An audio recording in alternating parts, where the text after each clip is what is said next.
Central Syria, May 1998. Trekking toward Jebel al-Qazaz in a late spring rain, the nomads were soaked and nearly giddy.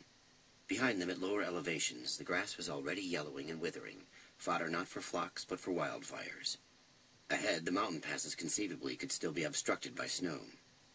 Whatever anxieties the band maintained, however, were washed away by the downpour. In country such as this, hope's other name was moisture. Even the sheep and goats seemed merry, lighter of hoof, although individual beasts paused from time to shake rainwater from their coats, vigorously, stiffly, causing them to look like self-conscious burlesque queens. Their leathery black muzzles, glistening with rain, were pointed, not so much by their drivers as by a migratory instinct older than humanity, toward distant pastures.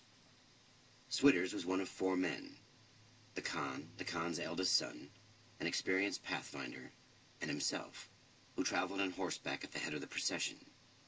The rest were on foot. They had been on the move, dawn to dusk, for almost a week.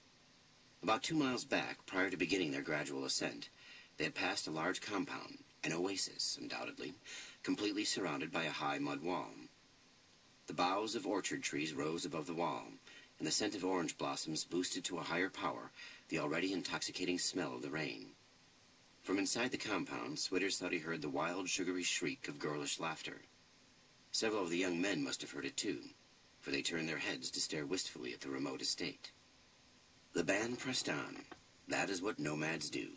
Forward the march, the burden, and the bleating. Switters, however, could not get the mini oasis out of his mind. Something about it, its mysterious walls, its lush vegetation, its auditory hint of young women splashing in the rain, had gripped his imagination with such steady pressure that eventually he announced to his hosts his intention to return and investigate the place. One might say they were shocked, except that his very presence among them was in and of itself so extraordinary that they were partially immune to further bewilderment. The Khan shook his head, and his eldest son, who spoke passable English, objected. "Oh, sir, we must not turn back. The flocks." Switters, who spoke passable Arabic, interrupted to explain that he meant to go alone. "But, sir," said the eldest son, wringing his hands and screwing up his forehead until it looked like the rolled-back lid of a sardine can.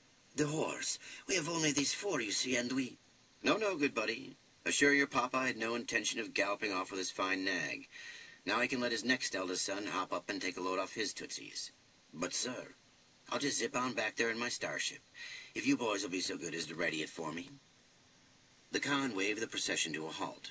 At that exact moment, the rain stopped as well. 2 of the tribesmen unfastened Switter's chair from behind the saddle, unfolded it, placed it on a reasonably level patch, and set its brake. Then they helped him off the horse and lifted him gently into the seat. They strapped his croc-skin valise to the chair back and laid his computer, satellite telephone, and customized Beretta 9mm revolver, each wrapped in a separate plastic garbage bag, on his lap.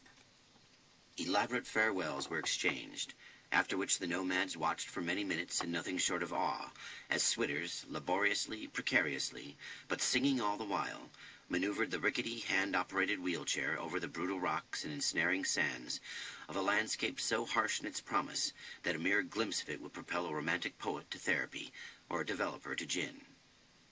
Slowly, he dissolved into the wilderness. He seemed to be singing, "Send in the Clowns."